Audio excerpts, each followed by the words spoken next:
7 ఆ రథముల యొక్క చక్రముల యొక్క గాడులు పడి ఈ భూమండలం మొత్తం కూడా భువనకోశము 7 ద్వీపములుగా విభజించబడినది అని చెప్పున్నారు.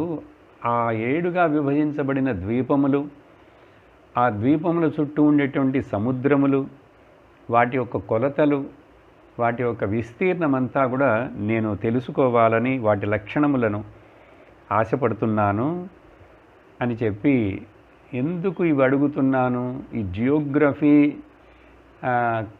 లేక ఈ నక్షత్ర జ్యోతిష్ మండలము, ఖగోళము, భూగోళం ఇవన్నీ వినటం వలన ఏమి లాభం అంటే, పరీక్షిత్ చెప్తున్నాడు, భగవతో గుణమయే స్థూల రూప ఆవేశితం మనోహ్య గుణేపి సూక్ష్మతమ ఆత్మజోషిషి పరే బ్రహ్మణి భగవతి వాసుదేవాఖ్యే క్షమమావేశితుం తదు హైతద్గురోర్యస్య నను వర్ణయితుమితి.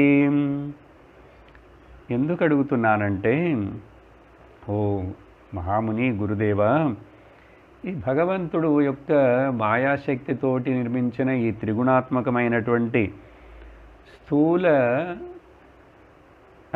రూపం ఉంది, ఆయన యొక్క విరాట్ రూపం కదా ఇదంతా.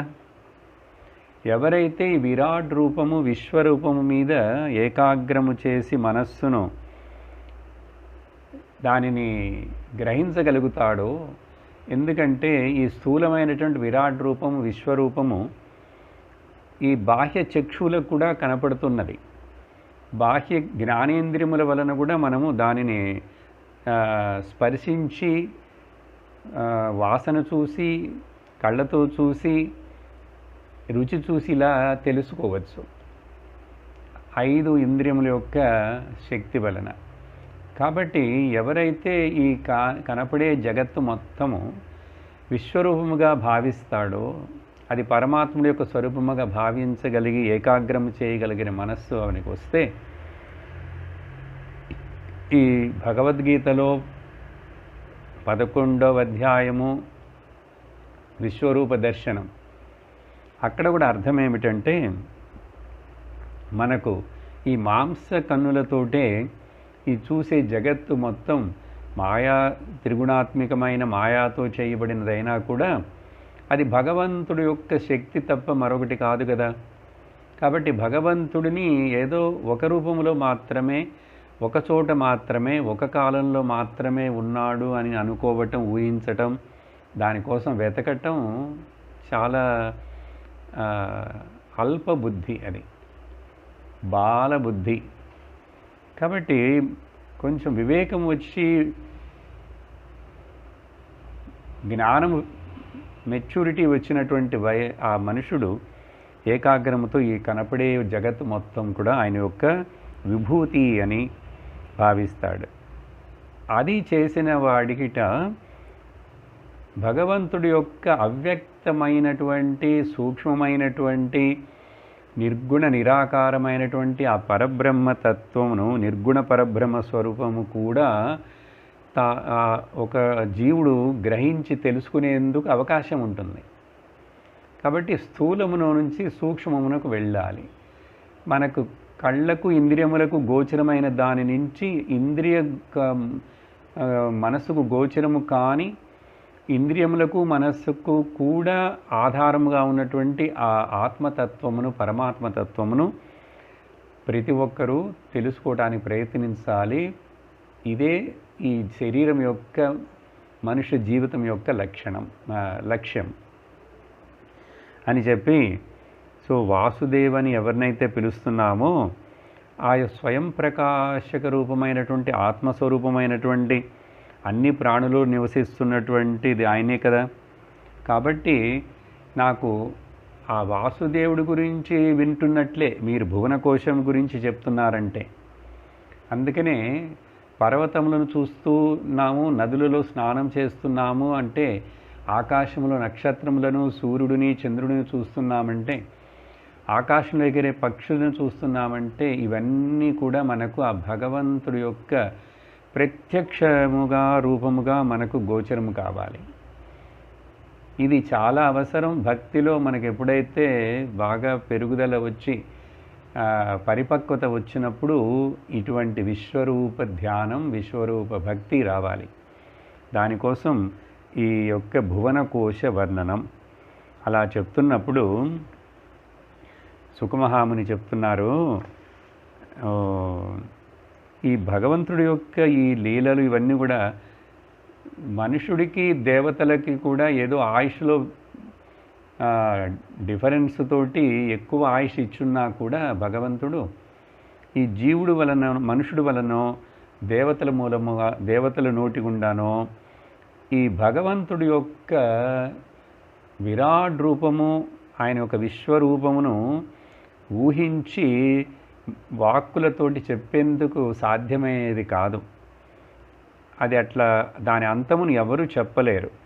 కాబట్టి భూగోళం యొక్క వర్ణనము నువ్వు అడిగావు, వివిధ భాగాల పేర్లు ఇవన్నీ కూడా వాటి పరిమాణములు చెప్పుటకు ప్రధానమైనవి కొన్ని మాత్రమే నేను మా గురువు దగ్గర నుంచి ఏదైతే విన్నానో అది నీకు వివరిస్తాను, అంతా ఎవ్వరూ చెప్పలేరు అని చెప్పి సుఖమహామునులు వారే ఒప్పుకున్నారు. అలా చెప్పి ఆయన ఈ భూగోళ వర్ణనమును, ఖగోళ వర్ణనము చేయటం మొదలుపెట్టారు. అడిగిన ప్రశ్న మొదట ఏమిటి? 7 సముద్రముల చేత విభజింపబడినటువంటి 7 ఖండములు. ఈ ఖండములు కానీ ఇప్పుడు ఇక్కడ వివరించబోయే ఈ విషయములన్నీ కూడా అండి మనకు మనస్సుకి, ఈ సాధారణ ఇప్పుడున్న ఈ మనుష్యుడి యొక్క మనస్సునకు అందేటువంటి విషయములు కాదు.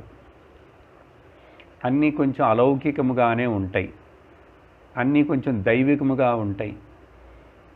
కాబట్టి మనకు అది విని మనకు కనిపిస్తున్న, ఇప్పుడు మనము చూస్తున్న ఈ లోకమును ఎలా అర్థం చేసుకోవాలని మనము గుర్తించాలి. కాబట్టి ఇక్కడ చేసే ఈ వర్ణనమంతా కూడా యోగుల యొక్క, ఋషుల యొక్క ఆంతరంగ వీక్షణము. కాబట్టి ఇప్పుడు ఎక్కడున్నాయి అది అన్నీ అని అడిగితే ఎవరు చూపించలేరు. కాబట్టి మనము శ్రద్ధతోటి ఇవన్నీ కూడా భగవంతుడి యొక్క విషయములే, ఆయన లీలలు ఇవన్నీ ఉన్నాయి. కొన్ని ఎప్పుడెప్పుడో ఉన్నాయి, కానీ ఇప్పుడు ఇక్కడ నుంచి మనం అవన్నిటినీ చూడలేము, ఈ కళ్ళతోటి చూడలేము, కానీ చెవులతోటి విని అర్థం చేసుకోవాలి. 7 ద్వీపములు, 7 ఖండములు 7 ద్వీపములుగా విభజించబడినది. ఆ ద్వీపంలో యొక్క పేర్లు ఏమిటి? జంబూ ద్వీపము, ప్లక్ష ద్వీపము, శాల్మల ద్వీపము, కుశద్వీపము, క్రౌంచ ద్వీపము, శాకద్వీపము, పుష్కర ద్వీపము. 7 ఖండములు. ఇవన్నీ కూడా ఆది దైవిక లెవెల్లో అన్నీ అక్కడక్కడ ఎవరెవరు నివసిస్తుంటారు, వాటి యొక్క విస్తీర్ణం ఎంత, అవి ఎంత పెద్దవిగా ఉన్నాయి అనేది అవన్నీ కూడా ఆ లెక్కలన్నీ కూడా ఇవ్వబడ్డాయి సుఖమహామునుల వారితో. నేను అన్ని వివరములను చెప్పటం లేదు మీకు. ఇష్టమున్నవారు నిదానముగా భాగవతమును ముందు పెట్టుకొని ఒక్కొక్క శ్లోకమును నిదానముగా చదువుతూ అర్థం చేసుకోవచ్చు. కానీ ముఖ్యమైన విషయం దీంట్లో మనం గ్రహించాల్సినది ఏమిటి అనేది మాత్రమే నేను ఈరోజు మీకు చెప్పబోతున్నాను. అలా 7 ద్వీపముల యొక్క పేర్లు చెప్పారు. తర్వాత అదే సమయంలో గంగా నది యొక్క ఉత్పత్తి గురించి కూడా ప్రస్తావన చేయబడినది. వామనావతారం సమయంలో భగవాను ఆ విష్ణువు తన యొక్క ఒక కాలును అలా ఆకాశం అంతరిక్షములోకి చాపుతూ పైకి ఎత్తినప్పుడు ఆ కాలు యొక్క బొటన వేలు ఈ బ్రహ్మాండం అనేటువంటి ఒక కోడిగుడ్డు ఆకారంలో ఉన్నటువంటి ఈ బ్రహ్మాండం అనే గంగాళం, ఓకే, అండాకారములో ఉన్నటువంటిది అంటాం. ఆ పై భాగంలో వెళ్ళి ఆయన యొక్క కాలు బొటన వేలు దాన్ని గుచ్చినప్పుడు అక్కడ ఒక బెజ్జం ఏర్పడినది, రంధ్రం ఏర్పడినది. ఆ రంధ్రం ఏర్పడినప్పుడు ఆ బ్రహ్మాండం భువనకోశమునకు బయట ఉన్నటువంటి కారణ జలము అంతా కూడా లోపలికి అక్కడ ప్రవహించడం మొదలుపెట్టిందిట. ఇలా ఇక్కడ చెప్పబడినది. కొన్ని పురాణాల్లో కొన్ని చోట్ల ఎప్పుడైతే ఆ కాలు ఆయనది బ్రహ్మలోకంలో, పైలోకం బ్రహ్మలోకం, అదే పుష్కర ద్వీపము కూడా, అక్కడ వెళ్ళి తాకినప్పుడు బ్రహ్మదేవుడు చూశాడు, వెంటనే గ్రహించాడు ఇది ఆ భగవానుడు శ్రీమన్నారాయణుడు యొక్క పాదమే అని చెప్పి వెంటనే ఆయన కమండలంలో నుంచి జలమును తీసుకుని అభిషేకం చేశాడు. ఆ అభిషేక జలమే గంగగా వచ్చినదని కొన్ని పురాణాల్లో చెప్పబడుతుంది. ఇక్కడ సుఖదేవులు వారు ఇట్లా చెప్తున్నారు, అది పైన రంధ్రం ఏర్పడి ప్రవహించింది. ఆ ప్రవహించిన ఆ జలము భగవంతుడి యొక్క పాదములను తాకి తర్వాత ప్రవహించటం మొదలుపెట్టినది కాబట్టి పైలోకములలో దానికి పేరు విష్ణుపద లేక భగవత్ పద. అదే తర్వాత వేరే వేరే పేర్లతోటి గంగా నదిగా పిలువబడుతున్నదని కొంచెం దాని గురించిన వివరం చెప్తున్నారు అక్కడ. అది ఆ గంగా, అది మొదట దానికి పేరు విష్ణుపద. ఆమెడ అట్లా అన్ని లోకములలో పై లోకాలు, ధ్రువలోకము, సప్తర్ష మండలము, స్వర్గలోకం, ఇలా అన్నిట్లో నుంచి ప్రవహిస్తూ అక్కడక్కడ చివరికి అది జంబూ ద్వీపంలో ఉన్నటువంటి నడుభాగంలో ఉన్నటువంటి మేరు పర్వతం మీద వచ్చి పడినదండి. మేరు పర్వతం మీద వచ్చి పడిన తర్వాత ఆ నది విష్ణుపద 4 పాయలుగా విభజించబడి 4 పేర్లతో పిలువబడి 4 దిశలలో ప్రవహించిందిట. ఆ 4 పేర్లు ఏమిటంటే, 1 సీత, 2 అలకనంద, 3 చక్షువు, 4 భద్ర. ఈ మిగిలిన 3 ఎక్కడ ప్రవహిస్తున్నాయో ఏమైనాయో అవి గురించి ఇంకా వేరే వేరే పురాణాలు చదివితే మనకు అర్థమవుతుంది. మనకు తెలిసినది అలకనంద. ఆ అలకనంద అలా ప్రవహించి దక్షిణ దిశగా వచ్చి హిమాలయములయందు పడి, హిమవత్ పర్వతాల మీద పడి, అక్కడి నుంచి అలా ప్రవహించి వచ్చి కిందకు వచ్చి మరలా సముద్రంలో కలుస్తున్నది అని వివరించబడినది. అదే మాదిరి సూర్యుడి యొక్క వేగము, సూర్యుడి యొక్క రథ వర్ణనము, ఆయన యొక్క ప్రయాణ విషయములు, ఆయన చుట్టూ ఉన్నటువంటి అనేక గ్రహముల గురించి చాలా విషయములు కూడా సుఖదేవులు వారు వివరించారు. అలా వివరించిన తర్వాత ఇప్పుడు ముఖ్యముగా ఓ పరీక్షిత్ రాజా, మనము ఉన్నటువంటి ఇప్పుడు ఈ నివసిస్తున్న ఈ ప్రదేశం ఉంది చూసావా, ఇది జంబూ ద్వీపము. కాబట్టి నేను ముఖ్యముగా నీకు తర్వాత ఇప్పుడు ఆ జంబూ ద్వీపము, దానిలో ఉన్నటువంటి భాగములు, వాటి విశేషములు చెప్తానని చెప్పి ఆయన మొదలు పెడుతున్నారు. అలా మొదలు పెడుతూ చెప్తున్నప్పుడు ఈ జంబూ ద్వీపము మరల 9 ఖండములుగా విభజించబడినది. 9 ఖండములుగా. ఈ ఖండములను వర్షము అంటాం. వర్షము. ఆ 9లో ఒక్కొక్క దాన్ని చూస్తాం. ఇక్కడ కొంచెం మీకు వివరిస్తాను. ఎందుకంటే ఇప్పుడు కూడా ఆ వర్షములలో, అంటే ఆ ప్రదేశములలో భగవాన్ శ్రీమన్నారాయణుని ఆయన యొక్క వివిధమైన రూపములను, నామములతోటి ఇప్పుడు కూడా ఆయనకి అక్కడ ఆరాధన జరుగుతున్నది అని చెప్తున్నారు. ఇది మనకు చాలా ఉపయోగకరముగా ఉంటుంది. ఆ ప్రార్థన రూపంలో ఉంటుంది. అక్కడ ఒక్కొక్క ఈ వర్షమును గురించి చెప్తున్నప్పుడు పక్కనే అనేక వేదాంత, ఈ శ్లోకములే ప్రార్థనే వేదాంత సారముతో కూడి ఉంటాయి. ఆ తర్వాత కొన్ని శ్లోకములు ఆ తత్వమును, భగవంతుడి యొక్క స్వరూపమును వర్ణిస్తూ అనేక రకములైనటువంటి రత్నములతో కూడినటువంటి శ్లోకములు ఉన్నాయి. ఇక్కడ అన్నిటినీ చూడటం సాధ్యము కాదు.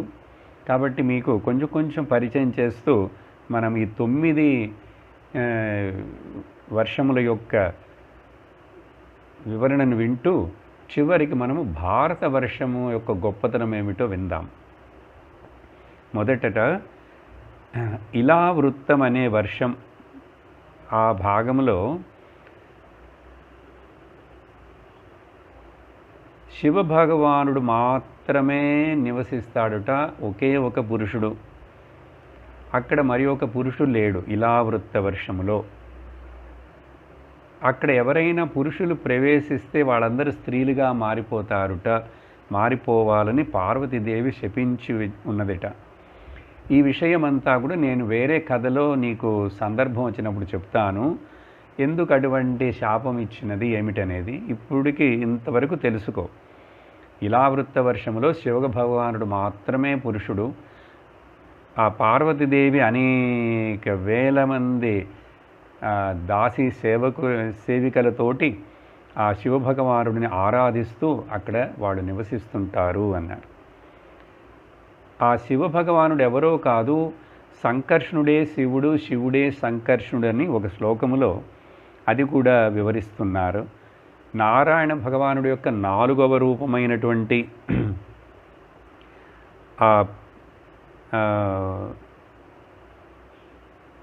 పురుషోత్తమ అనేటువంటి సంకర్షణుడు 4వ అంశం. దానికి ఆదిశేషుడని కూడా పేరు. ఆ శివునకు కారణము తమోగుణ ప్రధానమైన మూర్తి ఆయన, అందుకనే సంహారకుడు. ఆ శివుడుట ఆయన అక్కడ ఆ ఇలావృత్త వర్షములో శ్రీమన్నారాయణుడు గురించి ఇలా ప్రార్థిస్తాడని ఒక శ్లోకం. శ్రీ శివభగవానువాచ, ఇది శివభగవానుడు చేస్తున్నటువంటి ప్రేయర్ అండి. ఆ అక్షర పరబ్రహ్మం గురించి ప్రేయర్ చేస్తున్నాడు. ఓం నమో భగవతే మహాపురుషాయ సర్వగుణ సంఖ్యానాయ అనంతాయ అవ్యక్తాయ నమ ఇతి.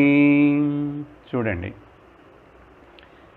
ఏ నిర్గుణ పరబ్రహ్మం గురించి తెలుసుకోవటానికి ఈ స్థూల విరాట్ స్వరూప ధ్యానము విషయము వినటం ఉపయోగపడుతుందని పరీక్షిత్ చెప్పినట్లుగా ఇక్కడ ఆ శివభగవానుడు చూడండి, ఓం నమో భగవతే మహాపురుషాయ. మహాపురుషన్న నీకంటే ఇంకొకరు గొప్పవారు పెద్దవారు ఎవరు లేరు. అటువంటి భగవానుడు చూడండి ఎలాంటి విశేషణములతోటి శివభగవానుడు ప్రార్థిస్తున్నాడు. మహాపురుషాయ సర్వగుణ సంఖ్యానాయ, అన్ని గుణములు నీ యొక్క మాయాశక్తి చేత నీవు ప్రకటింపచేస్తున్నావు. కానీ మాయాశక్తికి నువ్వు బానిసుడవు కాదు, నువ్వు అనంతుడవు. అనంతాయ, నీ యొక్క ఈ మాయాశక్తికి నీ యొక్క ఈ విరాట్ స్వరూపమునకు అంతము లేదు. అనంతాయ, అనంత అంటే ఆనందమని కూడా వేదాంతములు అర్థం తీసుకుంటాం. అనంతాయ ఇప్పుడు అనంతముగా అన్ని చోట్ల వ్యాపించి ఉన్నప్పుడు, కానీ అవ్యక్తాయ, అనంతం అంటున్నారు, అవ్యక్తం అంటున్నారు. అవ్యక్తం అంటే కనపడనది, అన్మానిఫెస్ట్. ఎందువలన? స్థూలము కనపడుతున్నది, స్థూలమునకు ఆధారమైనటువంటి సూక్ష్మము కనపడట్లేదు. శరీరములు కనపడుతున్నాయి, శరీరములకు ఆధారముగా ఉన్నటువంటి ఆత్మ కనపడటం లేదంటే అర్థం ఏమిటి? కన్నుకు కనపడదు, చేతులు తాకబడలేదు. ఏ 5 ఇంద్రియములు మనస్సుకు కూడా చింతించ శక్యము కాకుండా వీటన్నిటికీ వెనకాల సపోర్ట్ చేస్తున్నది. ఉదాహరణకు ఒక బల్బు వెలుగుటకు కాంతినిచ్చుటకు దానికి వెనక కరెంట్ ఉన్నది కదా. ఆ కరెంటుని ఈ ప్రకాశింపచేస్తున్నటువంటి ప్రకాశాన్ని ఇస్తున్నటువంటి బల్బు ఆ కరెంటు ఏమిటి అని తెలుసుకోగలదా? ఏ రోజు కూడా తెలుసుకోలేదు. కానీ ఆ కరెంటు వెనక లేకపోతే ఈ బల్బు ఆ వెలుతురుని ఇవ్వగలదా? ఇవ్వలేదు. దీనికే అవ్యక్తము అంటాం. ఉన్నది, కానీ దేని ద్వారా వ్యక్తమవుతున్నదో ఆ వ్యక్తమైనటువంటి వస్తువు ఆ వ్యక్తము అవుటకు కారణమైన కారణమును తెలుసుకోలేదు.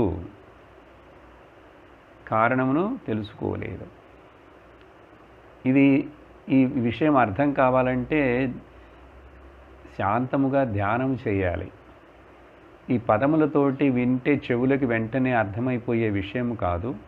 మరలా చింతిస్తూ అంటే ఏమిటి అర్థం, అవ్యక్తం అంటే ఏమిటి అర్థం, అవ్యక్తంగా ఉన్నది ఎప్పుడు యాక్చువల్గా వ్యక్తమవుతున్నది. చూడండి, కాంట్రడిక్టరీ. అవ్యక్తమని ఏది చెప్తున్నామో అసలు ఎప్పుడూ వ్యక్తమయ్యేటువంటిది అదే. కానీ అది తెలుసుకోలేక ఆ వ్యక్తమవుతున్నటువంటి దాని మీద ఏది వ్యక్తమవుతూ ఉంటే దాని మీద మార్పులు వ్యక్తమవుతాయో, ఇంకా చిన్న సులభంగా అర్థం ఏంటి చెప్పాలంటే, మెలకువ స్థితి, కల కనే స్థితి, నిద్రపోయే స్థితి, 3 స్థితులు మనకు వస్తున్నాయి కదా, అవస్థలు అంటాం. ఈ 3 అవస్థలు వస్తున్నాయి, పోతున్నాయి. ఎవరికి వస్తున్నాయి, ఎవరు తెలుసుకుంటున్నారు ఈ 3 అవస్థలను? నిద్రను కల తెలుసుకోవటం లేదు, కలను మెలకువ తెలుసుకోవటం లేదు, మెలకువని కల తెలుసుకోవటం లేదు. ఆ అవస్థలు వస్తున్నాయి, పోతున్నాయి. కానీ 3 అవస్థలకు కారణము, 3 అవస్థలు వస్తున్నాయి పోతున్నాయని తెలుసుకుంటున్నటువంటి నేను నేను నేను అనిపిస్తున్నటువంటి ఆ స్ఫురణ ఉంది చూసారా, దానికి పేరు అసలు వ్యక్తమవుతున్నదే అదే. అది ఎప్పుడూ ఉంటుంది, అది అవ్యక్తముగా లేదు. అవ్యక్తమని అర్థం ఏమిటంటే గ్రహించుటకు కష్టముగా ఉన్నది, మనము గ్రహించకుండా మన దృష్టి దాని మీదకి వెళ్లకుండా ఉన్నది అని అర్థం. ఎప్పుడు ఉన్నది అదే అసలు. అటువంటి ఆ పరబ్రహ్మ స్వరూపమునకు నేను నమస్కరిస్తున్నాను అని చెప్పి శివభగవానుడు ప్రార్థన చేస్తున్నాడు. ప్రార్థన చేసి అనేక శ్లోకాలు కూడా చెప్పబడినాయి ఆ భగవంతుడిని వర్ణనం గురించి. అలా అన్నీ చెప్తూ ఈ జగత్తు మొత్తం ఆ ఆత్మస్వరూపము నీ నుండే పుట్టి నీ యందే నిలిచి నీ యందే విలీనమవుతున్నాయి కాబట్టి అటువంటి నీకు నేను నమస్కరిస్తున్నాను అని ఆ శివభగవానుడు కూడా ఆ పరబ్రహ్మతత్వమును గురించే ధ్యానం చేస్తుంటాడుట. అలా చెప్పి ఆ పక్కనే వచ్చే తర్వాత అధ్యాయమునందు రెండవ ద్వీపం, రెండవ వర్షం, రెండవ ఖండం. మొదట ఏం చెప్పాము ఇప్పుడు? కాబట్టి ఓం నమో భగవతే ధర్మాయ ఆత్మవిశోధనాయ నమ ఇతి అని అక్కడ ప్రార్థిస్తుంటారని చెప్పి, ఆ తర్వాత ఒక శ్లోకంలో నుండి ఒక ఆశ్చర్యమైనటువంటి విషయాన్ని చెప్తున్నారు. అహో విచిత్రం భగవద్విచేష్టితం గ్రంథం జయోయం హి మిషన్ పశ్యతి. లోకంలో ప్రతి మనిషి చూస్తున్నాడు, తన యొక్క తండ్రి చనిపోయినాడు, శ్మశానమును తీసుకెళ్ళాడు, కాల్చివేశాడు, పూడ్చిపెట్టాడు. ఒక్కొక్కసారి ఆ తండ్రి చూస్తాడు తన కొడుకును కూడా తనే దహనం చేయాల్సినట్లు కూడా కొన్ని సందర్భాలు జరుగుతాయి. అలా చూస్తున్నప్పుడు కూడా ఈ మనుషుడికి ఈ శరీరం మీద వ్యామోహము, తను ఇంకా జీవించాలి అని చెప్పి ఏవేవో భోగములు అనుభవించాలని ఆశతోటే ఉంటాడే. ఇలా మరణములు చూస్తూ కూడా ఇలాంటి ఆశ్చర్యమైన విషయం లోకంలో కనపడుతున్నదని చెప్పి, ఆ తర్వాత హయగ్రీవుడు రూపంలో ఉన్నటువంటి భగవంతుడు కాబట్టి, ఓ భగవానుడా, నువ్వు ఆ రాక్షసులు ఎప్పుడైతే అసురులు ఆ వేదములను అపహరించి తీసుకెళ్లారో, నువ్వు మనిషి శరీరము గుర్రము తలతోటి వచ్చినటువంటి హయగ్రీవ రూపములు వచ్చినటువంటి ఓ భగవానుడా, నీకు నమస్కారము. కాబట్టి హయగ్రీవుల వారు జ్ఞానస్వరూపుడు. జ్ఞానానందమయం దేవం నిర్మలస్ఫటికాకృతిం ఆధారం సర్వవిద్యానాం హయగ్రీవముపాస్మహే. ఇలా అక్కడ ప్రార్థన హయగ్రీవ రూపమును ఆరాధిస్తుంటారు. 3వ వర్షమునందు హరివర్షం ఈ భాగమునకు పేరు. ఈ హరివర్షమునందు భగవంతుడు నరసింహస్వామిని ప్రహ్లాదుడు ఇప్పుడు కూడా అక్కడ ఆయన యొక్క అనేక మంది సహచరులతోటి భక్తులతోటి అక్కడ ఆ భగవంతుడిని ప్రార్థిస్తూ పూజిస్తూ ఉన్నాడుట. ఏం ప్రార్థిస్తాడు ఎట్లాగంటే, ఓం నమో భగవతే నరసింహాయ నమస్తేజస్తేజసే ఆవిరావిర్భవ వజ్రనఖ వజ్రదంష్ట్ర కర్మాశయాన్ రంధయ రంధయ తమోగ్రసగ్రస ఓం స్వాహ అభయమభయమాత్మని భూయిష్ఠా ఓం శ్రౌం. ఇది కొంచెం బీజాక్షరములతోటి కూడి ఉన్నది. ఆ నరసింహస్వామికి తగినట్లుగానే ఈ ప్రార్థన ఉన్నది. ఓం నరసింహస్వామి తేజసే, తేజస్సులన్నిటికీ తేజస్సువంతుడు అయినటువంటి వాడు. ఎక్కడెక్కడ ఏదైతే తేజస్సుతోటి కనపడుతున్నదో ఆ తేజస్సు అన్నిటికీ కారణం నువ్వు, నీ తేజస్సు. నువ్వు పులిగోళ్లతోటి చాలా పదునైన పళ్ళు ఉండేటువంటి సింహాకారం తలతోటి వచ్చావే, ఆ పళ్ళు ఆ గోళ్ళు ఇవన్నీ కూడా నా యొక్క కర్మను చీల్చి చెండాడటం, నశింపచేయడం. రంధయ రంధయ అంటే అర్థం అవి కర్మవాసనలన్నీ తప్పకుండా దహించిపోవటం అని చెప్పి పోవటం అని చెప్పి ప్రార్థన చేస్తూ అక్కడ ఆ ప్రహ్లాదుడు పూజిస్తున్నాడుట. అదే కాకుండా స్వస్త్యస్తు విశ్వస్యఖిలః ప్రసీదతాం ధ్యాయంతు భూతాని శివం మిథోధియ మనశ్చ భద్రం భజతా దదోక్షజ ఆవేశ్యతాం నో మతిరప్యహైతుకీం. ఈ మంగళకరమైనటువంటి నీ రూపమును ఎవరైతే ప్రార్థిస్తారో జగత్తు మొత్తమునకు మంగళమగుగాక అని లోక కళ్యాణము కోసం మరొక శ్లోకం చెప్తూ ప్రార్థన. నేను 1-2 శ్లోకాలే చదువుతున్నానండి. ఇక్కడ ప్రహ్లాదుడు గురించి చెప్తున్నప్పుడు చాలా శ్లోకములు ఇక్కడ చెప్పబడినాయి. ఆ శ్లోకములలో అర్థము వైరాగ్యము విషయము, సత్సంగం యొక్క మహిమ, ఆ తర్వాత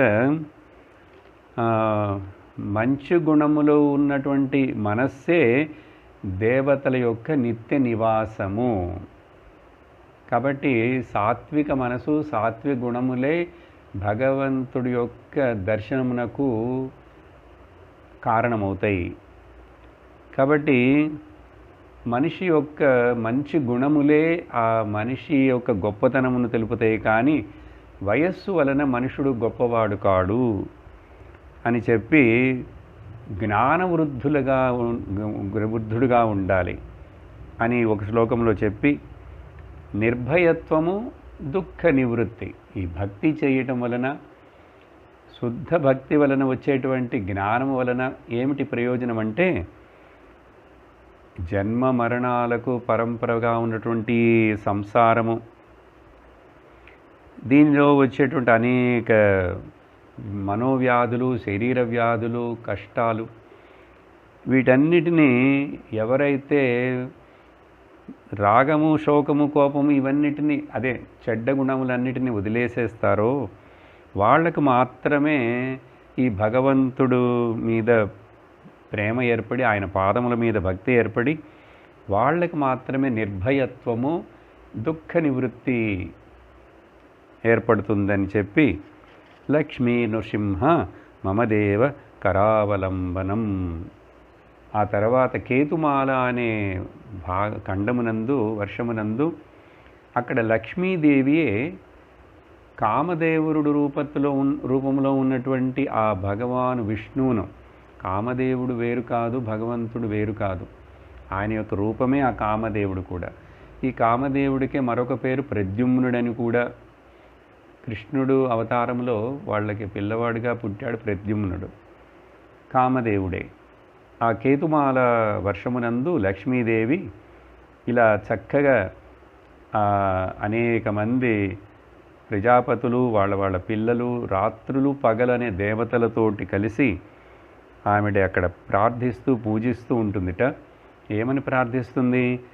ఓం హ్రాం హ్రీం హ్రూం ఓం నమో భగవతే ఋషికేశాయ సర్వగుణ విశేషైః అలక్షితాత్మనే ఆకూతీనాం చిత్తీనాం చేతసాం విశేషాణాం చాధిపతయే షోడశకలాయ ఛందోమయాయ అన్నమయాయ అమృతమయాయ సర్వమయాయ సహసే ఓజసే బలాయ కాంతాయ కామాయ నమస్తే ఉభయత్రయ భూయాత్. చూడండి, పెద్ద ఒకే ఒక శ్లోకం. ఋషికేశుడు ఇంద్రియములన్నిటికీ అధిపతిగా ఉన్నటువంటి వాడు, పాలించేటువంటి వాడు.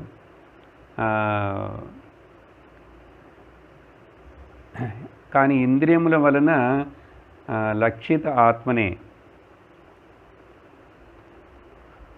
విశిష్టమైన గుణములున్న వాళ్లకు ఆయన తెలియబడతాడు. ఆకూతీనాం కర్మేంద్రియములకు, జ్ఞానేంద్రియములకు, మనస్సు, బుద్ధి, చిత్తహంకారములకు అన్నిటి కూడా అధిపతిగా ఉన్నటువంటి వాడు, 16 కళలతోటి ఉన్నటువంటి వాడు, వేదస్వరూపంగా ఉన్నటువంటి వాడు, అన్నము రూపంగా ఉన్నటువంటి వాడు, అమృత రూపంగాను ఉన్నటువంటి వాడు, సర్వమయముగా ఉన్నటువంటి వాడు. కాబట్టి దేహశక్తి, ఇంద్రియ శక్తి వీటన్నిటిని ఇచ్చేటువంటి ఆ సుందర రూపుడైనటువంటి కామదేవుడు అనే పేరులో ఉన్న ఓ భగవానుడు నీకు ఇహ పర ఉభయత్ర నమః నమః, బయట లోపల అంతర్నమః బహిర్నమః అని చెప్పి లోపల బయట అందరికీ అన్ని చోట్ల సుఖము శాంతులు కలుగుగాక అని చెప్పి ప్రార్థిస్తున్నదట లక్ష్మీదేవి. చూడండి మన కోసం. ఆ తర్వాత 5వ వర్షమునందు రమ్యక వర్షం అండి. ఇక్కడ శ్రాద్ధదేవుడనే మనువు, ఈ శ్రాద్ధదేవుడు ఎవరంటే మత్స్యావతారము సమయములో ఎవరైతే సత్యవ్రతుడు అనే రాజుగా ఉన్నాడో ఆ సత్యవ్రతుడే ఆ భగవంతుడి కృప వలన మనువైనాడు. తర్వాత శ్రాద్ధదేవ మను.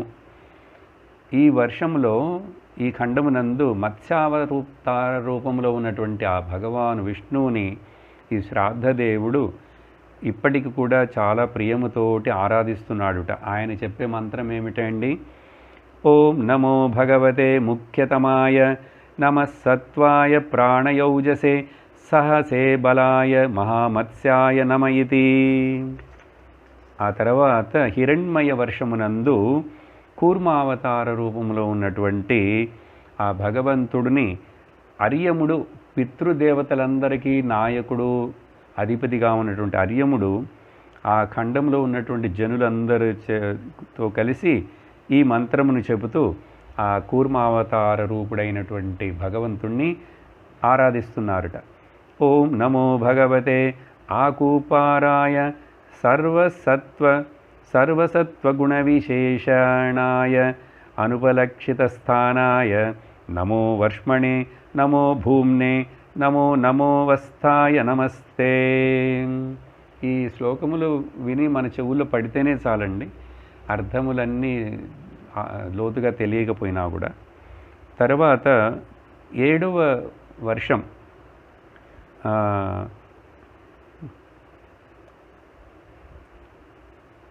కురువర్షం, ఉత్తర కురువర్షం.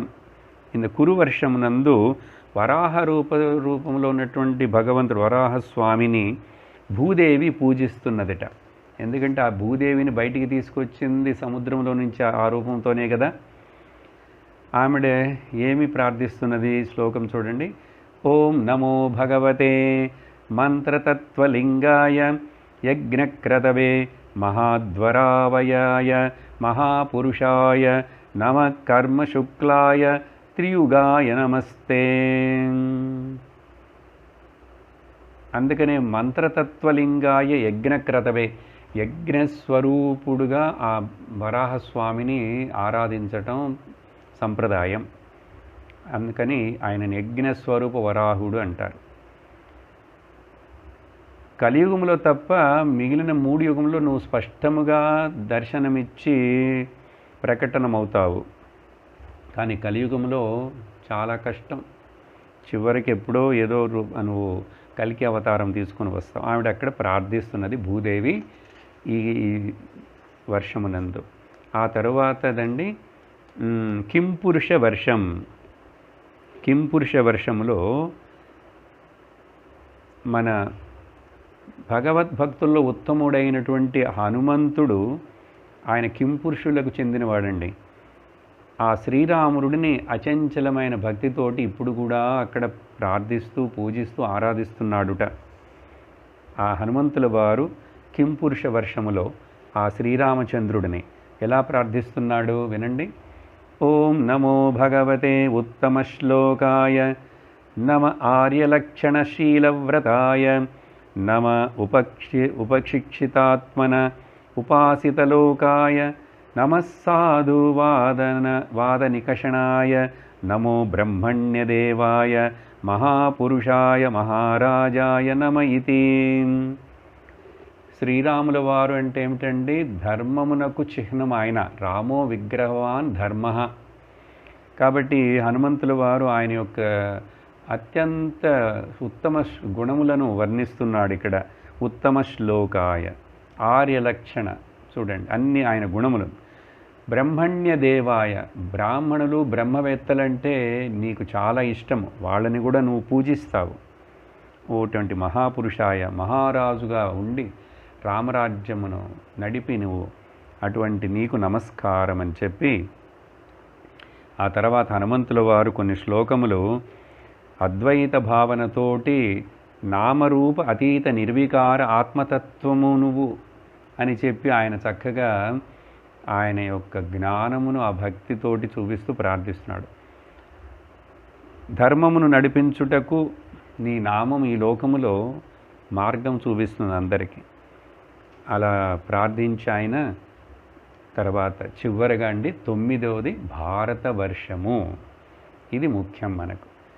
ఈ భారతవర్షము దీనిలో భారతఖండము అని మరల, అందుకనే కదా సంకల్పం చేసేటప్పుడు జంబూద్వీపే భారతవర్షే భరతఖండే మేరోర్ దక్షిణే పార్శ్వే ఇదన్నీ చెప్తాం. ఆ భరతఖండములో భగవానుడు ఇక్కడ కూడా జితేంద్రులైనటువంటి లోక అనుగ్రహము కోసం ఇప్పుడు కూడా తపస్సు చేస్తున్నటువంటి నరనారాయణ ఋషుల యొక్క రూపమును వాళ్ళు కంటికి కనపడకుండా ఇప్పుడు కల్పాంతము వరకు తపస్సు చేస్తూనే ఉంటారటండి. ఎందుకంటే అట్టి తపస్సు వలన ధర్మము, జ్ఞానము, వైరాగ్యము, ఇంద్రియ నిగ్రహము, మనశ్శాంతి, తర్వాత కర్మ నుండి విరమించుకొనుట అనే లక్షణములు ఈ లోకములో వర్ధిల్లుతూ సాధకులకు ఉపయోగపడాలని చెప్పి భావనతోటి సంకల్పంతో వాళ్ళు తపస్సు చేస్తున్నట్టు. వాళ్ళ యొక్క తపశ్శక్తి వలనే మనకి ఈరోజు కూడా ఈ భాగవతమును వినేందుకు మనకు ఒక అనుగ్రహం ఏర్పడినది. ఇది ఎలా ఇండైరెక్ట్గా మనకు తెలియదు. భాగవతం అనేక చోట్ల చెప్తున్నది. ఆ నరనారాయణులు, నారదులు వారు, ఉద్ధవుడు వీళ్ళందరూ ఇప్పుడు కూడా తపస్సు చేస్తూ హిమాలయములలో ఉన్నారు, బదరికాశ్రమంలో ఉన్నారు. ఇక్కడ నారదుల మహర్షులు వారు, దేవర్షి నారదుడు ఆత్మజ్ఞానము ఉపదేశించుటకు కర్మయోగముతో పాటుగా భగవానుడి యొక్క మహిమను వర్ణించేటువంటి ఆ వేదములను సావర్ణి అనే మనువుకి ఉపదేశించాలని భావిస్తూ వర్ణాశ్రమములను చక్కగా అనుసరించేటువంటి ఈ భారతఖండంలో, ఈ పదం చాలా ముఖ్యమండి, ఈ వర్ణాశ్రమ ధర్మములు అనేటువంటిది ఈ భారతఖండంలోనే, వేరే ఎక్కడా లేవు. ఇప్పుడు అనేక ఖండాలు, ఆసియా ఖండం, ఆఫ్రికా ఖండం ఎన్నెన్నో ఉన్నా కూడా వాటన్నిటిలో చూడండి భారతదేశం. ఇంకా చెప్తారు భారతదేశం యొక్క గొప్పతనం. అట్లా వర్ణాశ్రమములను పాటించే భారతదేశ ప్రజలతో కూడి ఆ నరనారాయణులను ఆ నారదుల వారు ఇప్పుడు కూడా పూజిస్తూనే ఉన్నారట. వాళ్ళని గొప్ప భక్తితోటి. ఏం మంత్రం చెప్తున్నాడు ఆయన నారదుల వారు? ఓం నమో భగవతే ఉపశమశీలాయ ఉపరతానాయ ఆత్మ్యాయ నమో అకించన విత్తాయ ఋషిఋషభాయ నరనారాయణాయ పరమహంస పరమగురవే ఆత్మారామాధిపతయే నమో నమ ఇతి. నరనారాయణులు అంటే గురు శిష్య పరంపర అని అర్థం. వాళ్ళిద్దరూ గురు శిష్యులను నిరూపిస్తారు. అందుకనే కృష్ణుడు అర్జునుడు నరనారాయణులే కృష్ణుడు అర్జునుడుగా మరలా అక్కడ అవతారం. కాబట్టి ఇలా చక్కటి శ్లోకమును చెప్తూ నారదుల వారు ఆ నరనారాయణ ఋషులను ప్రార్థిస్తున్నారు అని చెప్పి అక్కడ అది మాత్రమే కాకుండా నారదుల వారు ఇంకా కొన్ని చక్కటి శ్లోకాలు చెప్తారు. ఆత్మరూపంగా ఉన్నటువంటి భగవానుడికి నమస్కారము. మరణ సమయమునందు కూడా మరణ భయము లేకుండా ఒక మనుషుడు ఎప్పుడైతే ఈ దేహ అభిమానమును విడిచిపెట్టి ఆ నిర్గుణ స్వరూపుడైన భగవానుడి మీద భక్తి చూపిస్తూ అలా శరీరమును వదలాలని చెప్పి ఈవెన్ బ్రహ్మదేవుడు హిరణ్యగర్భుడు కూడా బోధించాడు అంటున్నారు. కానీ లోకంలో అజ్ఞాని ఎట్లా ఉంటున్నాడు? ఎప్పుడు చూసినా ఇంద్రియ సుఖములు ఇక్కడో లేక స్వర్గములోనో ఇహపర సుఖములనే ఆశిస్తూ ఉండేటువంటి వాడు, దేహమే నేననేటువంటి తప్పు భావన అభిమానము కలిగిన వాడు ఎప్పుడు మరణమునకు భయపడుతూనే ఉంటాడు. వాడికి భయము వాళ్ళ భార్య పిల్లలు ఇళ్ళు వాకిళ్ళు వీటన్నిటికి ఏమైపోతుందో అని చెప్పి ఎప్పుడూ వాటి యొక్క చింతతోటే ఉంటాడు.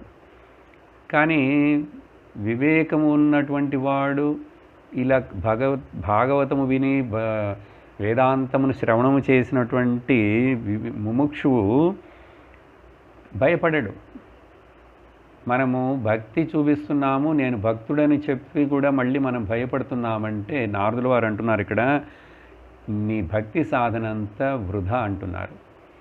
అలాగే వేదాంతం విన్నాను, నేను భగవద్గీత వింటున్నాను, అన్నీ వింటున్నాను, కానీ నాకు భయము పోలేదు, మరణ భయము పోలేదు, ఇట్లా అంటే నీ సాధన అంతా కూడా కేవలం శ్రమ తప్ప నీకు సరి అయిన ప్రయోజనం ఇవ్వలేదని అర్థం చేసుకో అంటున్నారు. ఇలా నారదుల వారు ఈ భారతవర్షములో విషయం అలా చెప్తూ, ఈ భారతఖండములో ఇది భరతఖండం ఇక్కడ పుట్టడం చాలా అదృష్టం ఓ పరీక్షిత్ మహారాజా. ఇక్కడ పుట్టిన జనులకు మాత్రమే ఈ కర్మ యొక్క ఫలమును పుణ్యపాపములను తీర్చుకొని మోక్షమును పొందుటకు ఈ వీళ్ళకి ఇక్కడ ఆస్కారం ఉంటుంది. వేరే ఏ లోకములలో ఎక్కడున్న వాళ్ళకి ఇలా జరగదు. అది కూడా భారతదేశము భారతవర్షమునందు ఇక్కడ అన్నీ పవిత్రమైనవి అని చెప్తూ ఒక శ్లోకములో అండి 29 పర్వతముల యొక్క పేర్లు చెప్తున్నారు. ఈ పర్వతములన్నిటి పేర్లు వింటేనే చాలు పవిత్రులమైపోతామని చెప్పి నదుల పేర్లు పర్వతముల పేర్లు శుకదేవులు వారు చెప్తున్నారు చూడండి. కాబట్టి ఆ పర్వతముల యొక్క పేర్లు మాత్రం చదువుతాను, నదుల పేర్లు మన చెవుల్లో పడితేనే చాలు. భారతఖండమునందు పర్వతములు నదులున్నాయి. వీటిలో పర్వతములు మలయము, మంగళప్రస్థము, మైనాకము, త్రికూటము, వృషభము, కూటకము, కోల్లకము, సద్యము, దేవగిరి, ఋష్యమూకము, శ్రీశైలము, వెంకటము, మహేంద్రము, వారిధారము, వింధ్య, శక్తిమంతము, వృక్షగిరి, పారియాత్రం, ద్రోణం, చిత్రకూటం, గోవర్ధనం రైవతకం కకుభం నీలకం నీలము గోకాముఖము ఇంద్రకీలము కామగిరి, ఇవన్నీ కూడా ముఖ్యమైనవే చెప్తున్నాను.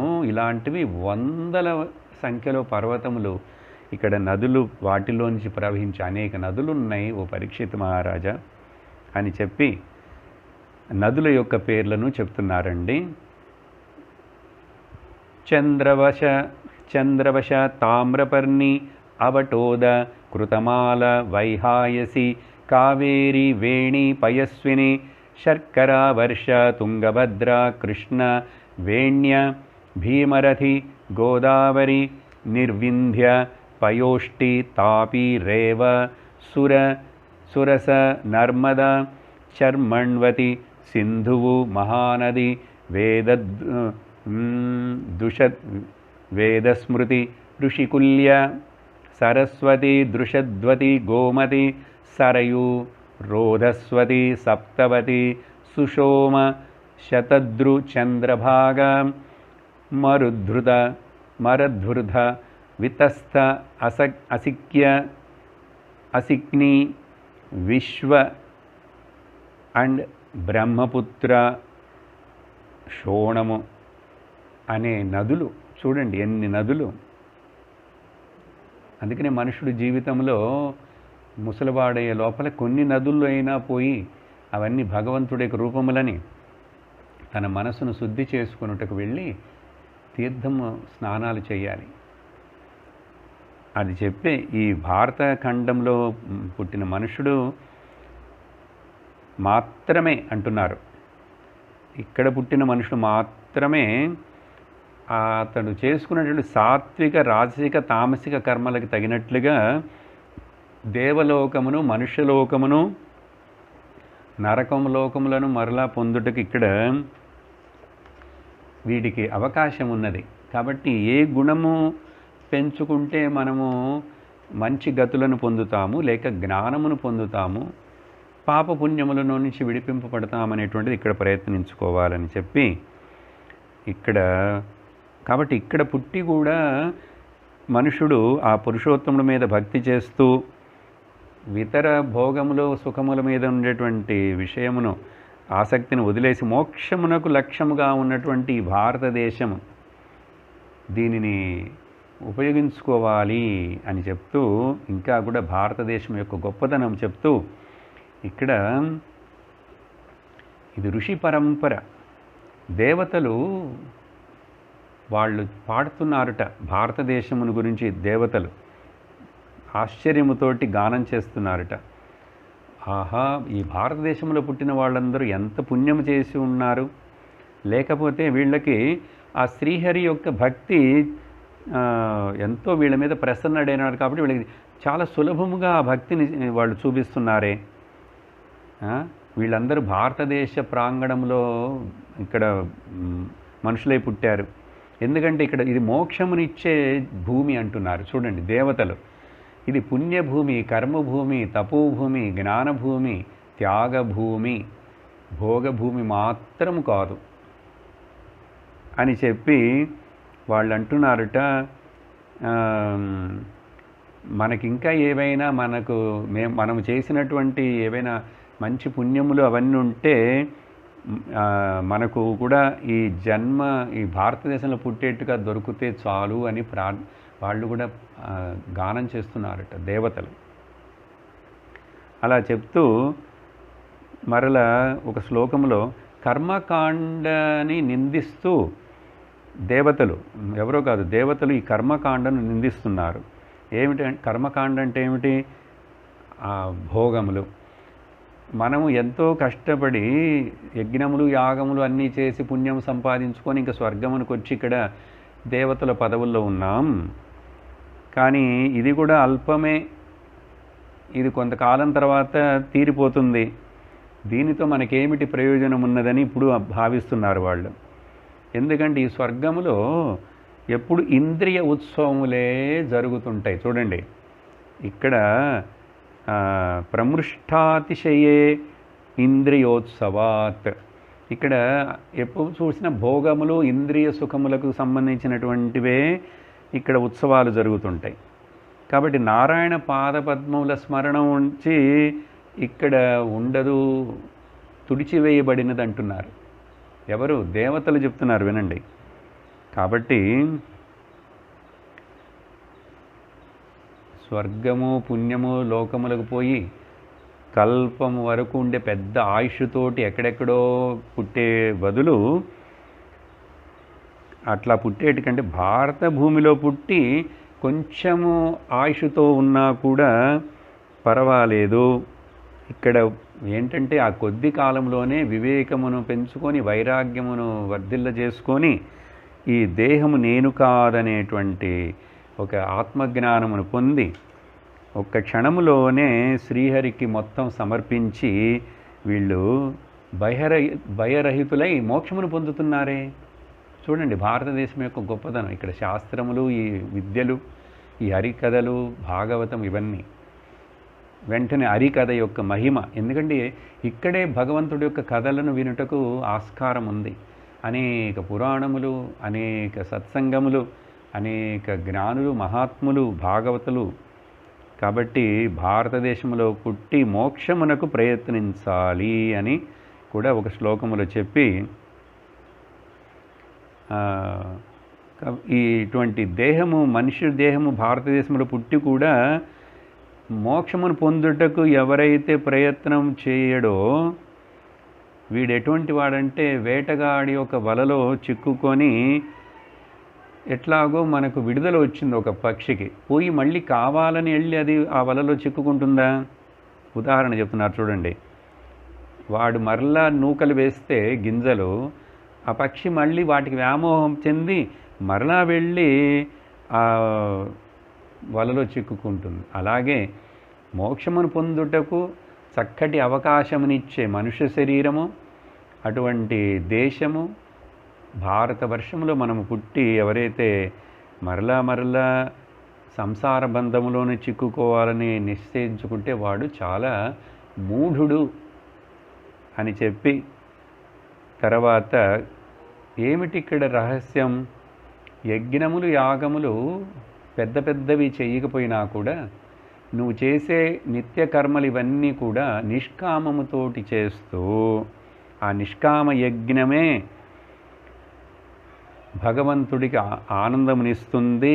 భగవంతుడు ఆనందపడితే, ఆయన సంతోషిస్తే మనకు మోక్షమును అనుగ్రహిస్తాడు, ముక్తిని అనుగ్రహిస్తాడు. ముక్తి కావాలంటే ఇది అర్థం చేసుకో. లేక సకామముగా కోరికలతోటి భగవానుని సేవిస్తే ఆయన ఆ కోరికలను తీరుస్తాడు.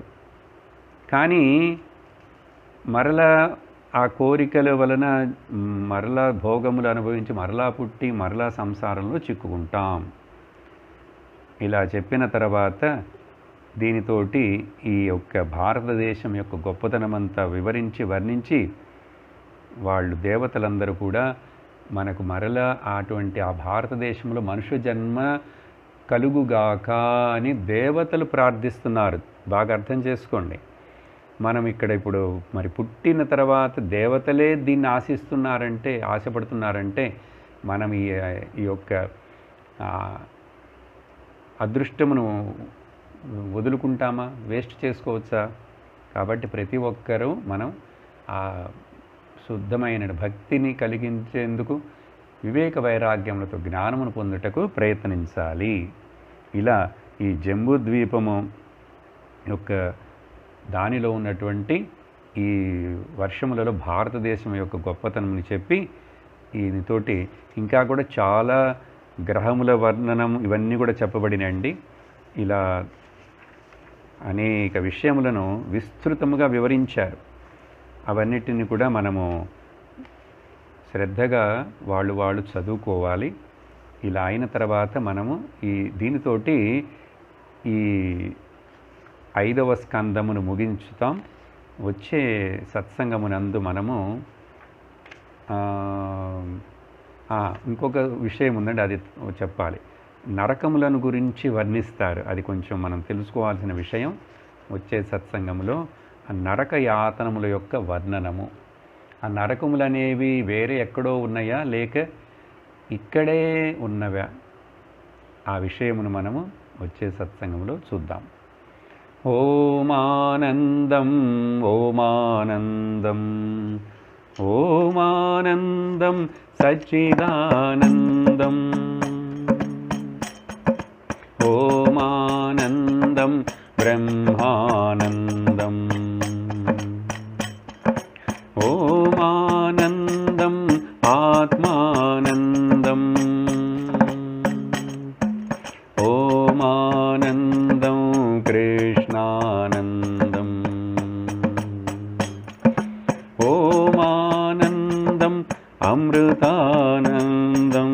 ఓం నమః శివాయ ఓం నమః శివాయ ఓం నమః శివాయ ఓం నమః శివాయ ఓం నమః శివాయ ఓం నమః శివాయ. సర్వత్ర గోవిందనామ సంకీర్తనం గోవింద గోవింద. ఓం లోకాః సమస్తాః సుఖినో భవంతు లోకాః సమస్తాః సుఖినో భవంతు లోకాః సమస్తాః సుఖినో భవంతు. ఓం శాంతి శాంతి శాంతి. హరి ఓం శ్రీ గురుభ్యో నమః. హరి ఓం. హరి ఓం తత్సత్.